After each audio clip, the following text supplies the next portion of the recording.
Mr. Kevin Raymond, Western Washington class of 1980, is your commencement speaker. As a student at the Huxley College of the Environment in the 1970s, Mr. Raymond was deeply affected by his introduction to the concepts of environmental sustainability and interconnectedness that now seem commonplace. Those then novel concepts opened his mind and continue to inform his work today as a green technology entrepreneur. After graduating from the Huxley College, Mr. Raymond earned a law degree at the University of Washington and spent nearly a decade in the King County Prosecutor's Office, later serving as Chief of Staff for King County Executive Gary Locke before Mr. Locke became governor. After working as a senior assistant attorney for Seattle and director of external relations for the Seattle Monorail Project, he is now serving as staff counsel and director of external relations for 2 clean technology startup companies. He also served with great distinction on the Western Board of Trustees for 10 years. With a lifelong passion for combining economic profitability with environmental sustainability and community service, Kevin Raymond is an exemplary Western alumnus, and we are very pleased that he has returned to give the commencement address. Please join me in welcoming Mr. Kevin Raymond.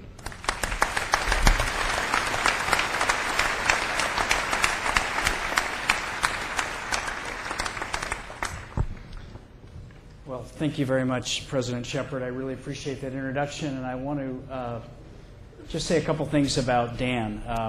I had a chance to, number one, I want to say, Dan, you took a real chance at the start of your remarks asking all of us to do what we did, but it was really fun, and so way to go. And I guess the only comment I'd have in addition on that is leave it to an aspiring astrophysicist to show us an example of wave physics. Okay. So, and I want to tell one more story really quickly, because I know it's hot in here and you don't want to stay here all day, but it's also about Dan and about his girlfriend, Gail. And I tell it really to say something about Western and you graduates, something that we know, but it's good to know that people outside this gym also know. I had a chance to sit down with Dan and Gail this morning over breakfast, and Dan said, "Oh, Kevin, I read your bio, and it sounds like you do very interesting work with 2 clean tech companies. Is that interesting?" And I said, "Well, yeah, it is." And then I said, "But, you know, they're startups. It's hard to raise capital. College try, not done yet, not given up. And what about you, Dan?" He said, "Well, I'm graduating, and what in? Physics and astronomy." And so we're like, whoa. And what are you doing next? "I'm going to Michigan to work on my PhD." And so I turned to Gail and I said, "Gail, what about you?" And she said, "Molecular biology." And I said, "Whoa. What about you?" She said, "I'm going with Dan to Michigan to pursue my PhD." And as soon as breakfast ended, I ran down to Starbucks to look at my speech to see if I'd made any misrepresentations of my academic qualifications, and hadn't. And now here's the real reason I want to tell the story. I happened to be sitting next to a group of guys, and if you're here, these are older guys, my age, older even, and if you're here, I apologize, because I really wasn't eavesdropping, but they were sitting there having coffee. There were 4 or 5 of them, and they were talking about today's graduation. And while they never said the word Daniel or Gail, it was clear that they were talking about this couple, because they were saying, you know, there's some really smart people up at Western, and people know about it. And really, there's this couple, and they're going to University of Michigan, and one's a molecular biologist, and one's going to be an astrophysicist. I swear to God. And they never mentioned it by name, so I don't think they were family. And the conversation, which I wasn't listening to, went along the lines of, Michigan's not stupid. And they know when they see great young graduates. And I just couldn't believe it. It was just real serendipity. But I wanted to share that story because it just shows that you guys are great. And we know it. I hope you know it. I know your family and friends and loved ones know it. And people outside the institute should know it too. So congratulations. And Dan, thank you for your good remarks.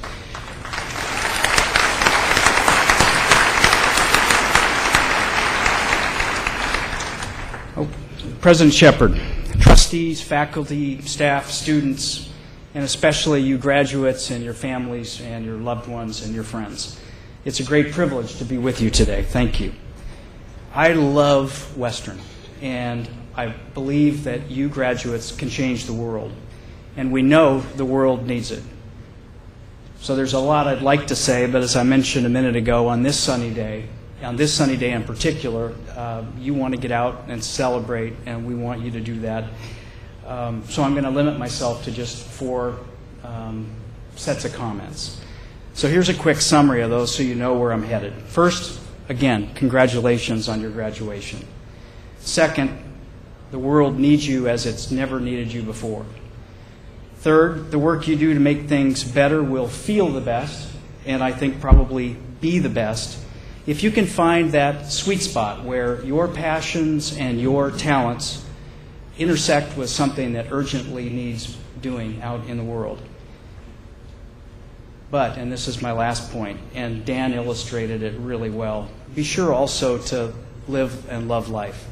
Have some fun too. That's really important. So, and back to my first point, congratulations on your graduation. It's a big deal. I can remember graduating from Western 30 years ago, and after 4 years of classes and papers and late nights at Wilson, note-taking, all the rest of it, I remember being of the view that it was kind of a miracle to me, and I'm sure to my parents, that Western was letting me go, letting me out. But you're out now too, and you've graduated in an academic environment that's much more rigorous and competitive than anything I've faced. And so I know, really and truly, that your families and your friends and your loved ones and your faculty are really excited and proud of you today, and should be. My hope is that within the rush of your lives, and not just today, but in the days to come, that you'll find some chances to reflect back on your experiences here at Western, the fun and the hard work to savor it, to remember it, and to again congratulate yourselves on the accomplishment that you've achieved today. Okay, my second point, and that is that whatever you decide to do next, whether you're going to graduate school or you're thinking about graduate school or you're looking for a job or you have a job or you're going to travel or just take some time off to figure out what you want to do next, please know that the world needs you as it has never needed you before. And also that you can make a huge difference no matter where you are and no matter what you're doing. Now, I expect that sounds a little bit like a cliche, and honestly, I'd be surprised if somebody didn't say something like that to me when I graduated. But here's the difference. The world is fundamentally different now than when I graduated 30 years ago. It just is. The problems are bigger. The stakes are higher, our time shorter. And the opportunities for you, and this is a hopeful part, are now literally boundless. You have the chance for careers that may be more exciting, more challenging, more rewarding than ever before you. When I came to Western and to Huxley in the 1970s, the environmental studies program was absolutely cutting edge, one of the first of its kind, and it still is cutting edge. But in fairness, those were different times. They were just different. Back then, we were studying things that are still important, like unregulated discharges of pollution from industry into rivers. We were looking at acid rain. We were looking at new technologies, like the microwave oven, and trying to figure out if they posed health risks. Now, I don't want to minimize the importance of any of that, because it is important. But now the issues are different. They're bigger. They're really bigger. So, examples. And reference has been already made to climate change, and it's hot in here, so we can think about it a little bit more. Scientists are talking about the possibility that global temperatures may increase by 5 degrees Fahrenheit this century. Scientists 3 years ago were talking about increases in sea level of maybe a foot and a half. Everybody freaked. Now they're talking about 5 feet in this century. We run the risk of losing massive numbers of plant and animal species to extinction. We run the risk of creating millions of refugees because of rising sea levels. We run the risk of melting glaciers that more than half of the world's population depends on for fresh water. So the times are just different. The stakes are bigger. The opportunities are bigger. Dan, in his remarks, said something that I want to key off. He said he was reading Al Gore's book, and Gore was talking about a number of values that are ingrained in you. And I think he's right. Recycling, sustainability, the rest of it. But the reality is, in my opinion, that those same values that are now ingrained in us aren't really yet fully ingrained out in the world. And that's part of what you can do, whatever your degree is in, is bring those values out into the world. Help us learn so that we can create a better world. And no matter what college you're coming out of, there are going to be opportunities for you to do that, and I know you'll take them. And that leads me to my third point. This one's a little longer, but not much. One of my favorite writers is a guy named Frederick Buechner. And he's got this great understanding of vocation, this great sense of how we discern what our life's calling is. And this is what he says. Vocation is the place where your deep gladness meets the world's deep need. The place where your deep gladness meets the world's deep need. That's the sweet spot I was talking about earlier. Now, I know the job market is really tough, but you have to know you'll land on your feet. I know you will land on your feet. But even so, you might not find that sweet spot in your first job, or maybe not even in your second. I didn't. But keep looking for it. Keep looking for it. And as you are doing that, keep your eyes out for things that are broken out in the world and that need fixing. And ask yourself how you might be able to help with that. So this is my first piece of advice, on this third item, and that is, don't be afraid to look. Let me tell you what I mean by that. Like everyone in this room, I was horrified, devastated by 9/11. Now, my reaction was probably a little extreme, but I couldn't look at video images of those towers coming down for like a year. Honestly, I couldn't look at it. It completely depressed me, and emotionally, I just sort of crawled away from that. Something like that happened recently when the Gulf oil spill happened, when I saw those video feeds of the oil coming out of that ruptured well, spewing out into the ocean. I turned away. I couldn't look at it. It was just heartbreaking. But the truth is, those aren't the best reactions. I mean, we have to look at what's broken before we can act to fix it. The truth is that bad stuff like terrorism or disparities between rich and poor or accidents with oil wells, they don't go away if you ignore them. You have to act to deal with it. But you have to look first. And once you've looked, you can act. As graduates, you face daunting challenges. In some instances, challenges of unprecedented dimension. But as I said before, these challenges offer unprecedented opportunities for creativity and innovation, for reform and rebuilding, for service and compassion, and for leadership and collaboration.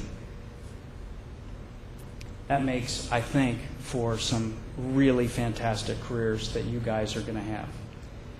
So let me take the oil spill for just a couple more minutes as an example of a problem out in the world that graduates like you will be able to help take on. Just as an example. And remember, we're looking for ways where you might see a problem and then bring to bear your talents, your passion to help fix it. Right now, we're all sort of holding our breaths, hoping that this containment cap on the ruptured oil well will work. It sounds like it may not be working, at least not yet. But whether you're graduating with an engineering degree or not, is there any doubt that we need some very good engineers to come up with some really innovative engineering solutions and fast?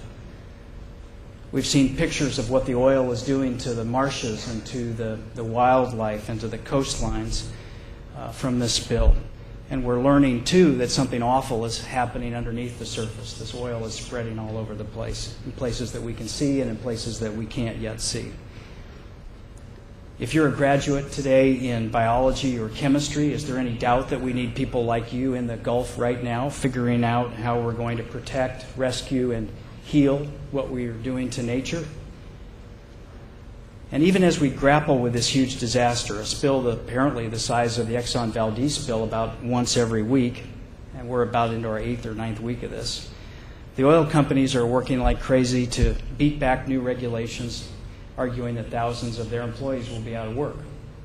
And environmentalists are working like crazy themselves to extend offshore drilling bans, to impose new workplace safety regulations, and to raise caps on liability for spills. It's a fierce battle being played out in Washington, D.C., and right now there's going to be a winner and there's going to be a loser. But if you're a political science graduate, don't you just know that there are new regulatory approaches that we could come up with, that you could help come up with, that would protect jobs, protect company bottom lines, worker safety, and the environment? I know there are. It's also becoming apparent that BP took shortcuts and safety risks to save money, and that these contributed significantly to what happened with the well. And now BP is having to spend billions of dollars to respond to the crisis. Hundreds of lawsuits have been filed, thousands more are coming. The company's stock price has dropped to an 18-year low, and billions of dollars have come off their books. And there are reports that BP is now a takeover target, which may or may not include bankruptcy to avoid additional liability. A lot of experts are expecting that when this is all done, BP will have lost at least $40 billion. So for the business and economics majors who graduated earlier today, I'd be willing to bet they could help come up with new ways to do business that would help ensure stability and profitability by avoiding the kinds of social and environmental costs that come from indifference and risk-taking. Lots of businesses are already moving in that direction. That's becoming ingrained, but we're not done yet.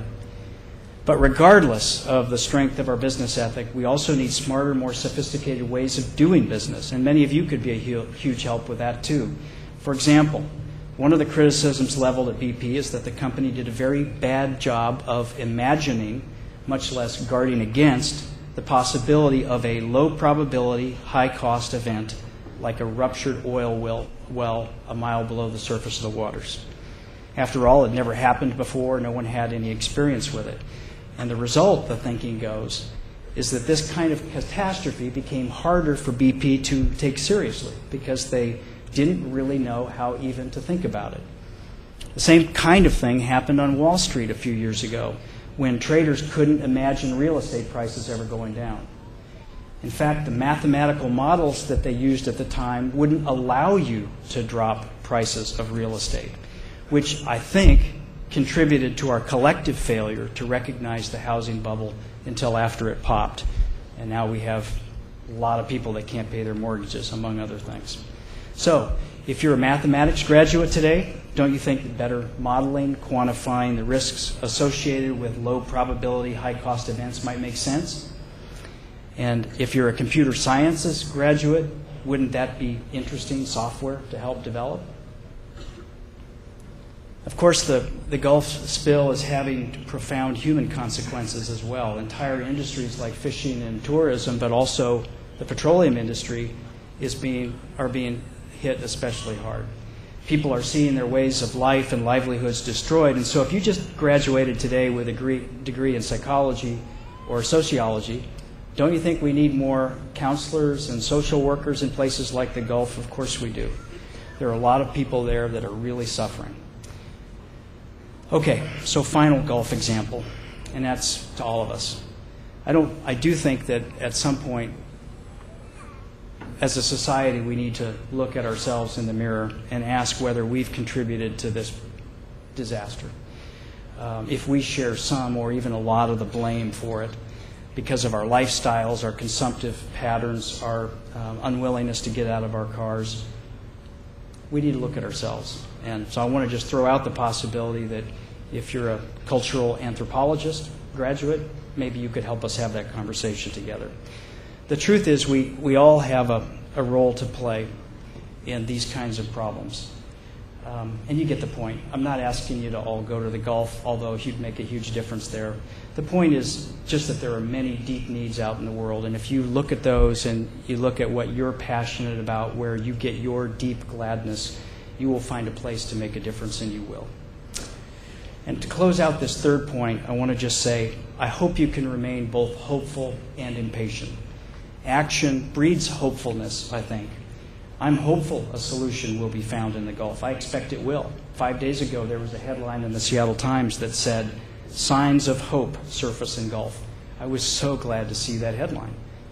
It's still a mess, and we're not out of the woods, but I think we'll stay with it. There are too many people with too much talent, too much passion trying to solve this problem for me to think that we can't do it. But, and this is also important, we have to stay impatient. I'm able to look at those video feeds now, but I'm really angry. And my anger, I think, reflects my impatience. Impatience that I think you're feeling too, that we do what has to be done to make sure that something like this doesn't happen again. And so we need to look, and then we need to act, and we need to remain hopeful and, I hope, impatient. Okay, just about done. Fourth point. Thank you. Fine. This is my fourth point. I just want to say that despite all that's wrong in the world, it's still beautiful and life is still infinitely worth living. Dan really reminded of this. We can get so caught up in our work and the daily stuff that we have to do that we can forget to just enjoy life. My youngest daughter, who's here today, is graduating from high school next week, Tuesday, and it's really clear to me now, looking back, as I'm almost suddenly an empty nester, that I've sometimes worked too hard and played too little, and that has oftentimes kept me away from the people I love. And so don't make that same mistake. Have fun. Take vacation. Hike. Listen to live music. Start a book club. Sleep in. Think about how huge the universe is. Share a bottle of wine. Do whatever's fun for you. Life is good, and you have the right to enjoy it. You know, I do feel a fresh wind blowing in the world, one that I think is hopeful and also increasingly impatient.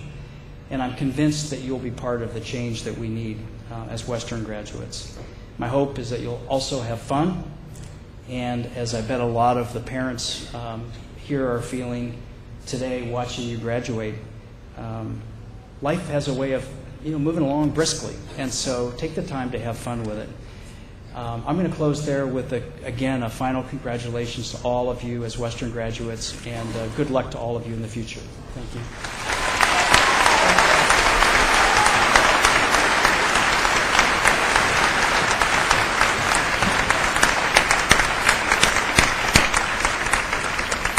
Thank you, Kevin.